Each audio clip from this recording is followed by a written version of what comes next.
I'm sitting on the couch and I'm watching the Super Bowl and I'm enjoying the ads and I'm enjoying the game and we're having fun with the kids watching, and there pops up a GoDaddy ad. Good times, right? I shouldn't be surprised by how tacky they are. I shouldn't be surprised by how inappropriate they are.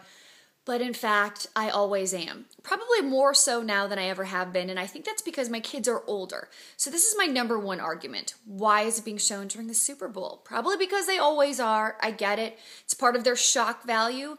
But instead of my children being infants as they were when GoDaddy first started to air that garbage, now they're older. So they get to ask questions about the inappropriate nature of the things that they're seeing. So that's my number one gripe. I shouldn't have to hide my kids' eyes during the Super Bowl. Number two, Danica Patrick now has a comrade in arms. Instead of it just being her who's selling her soul, now it's Jillian Michaels too. I can't even look at Jillian Michaels without feeling disappointed in her selling her soul. The two of them look so awkward doing these ads. The acting is so terrible. They look uncomfortable with what they're doing.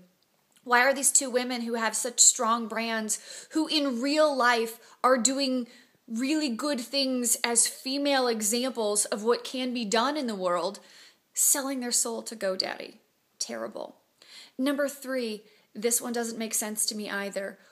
Why is GoDaddy using this type of advertising to sell a product that has absolutely nothing to do with sex or intimacy?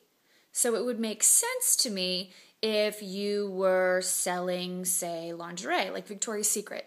Victoria's Secret sells lingerie. So when I see Victoria's Secret selling lingerie on a model, it makes sense to me. So when my daughter last night said, "Oh, Giselle, I've heard of her before." Well, I imagine maybe she's seen her.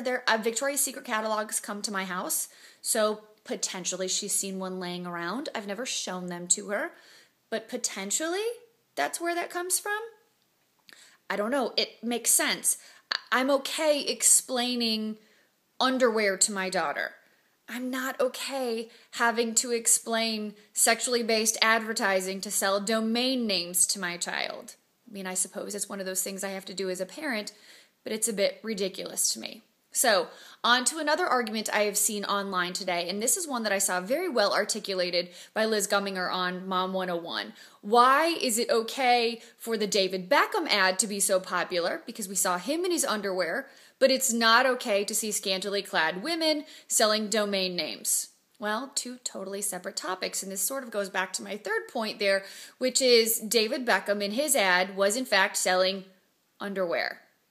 And I also saw in the comments on Liz's page, someone actually said, well, he's also selling something that has his own name on it.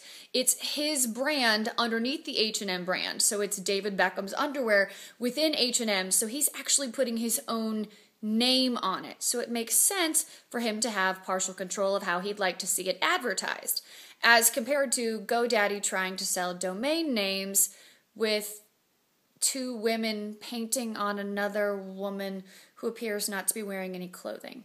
Doesn't make a whole lot of sense to me. I recognize that every year everybody complains, or a lot of people complain about the GoDaddy ads. I could just turn the television off.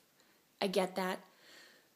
But it's just disappointing to me. Every year everyone talks about how tacky they are, and yet every year GoDaddy continues to show them. I suppose that falls into the any press is good press category.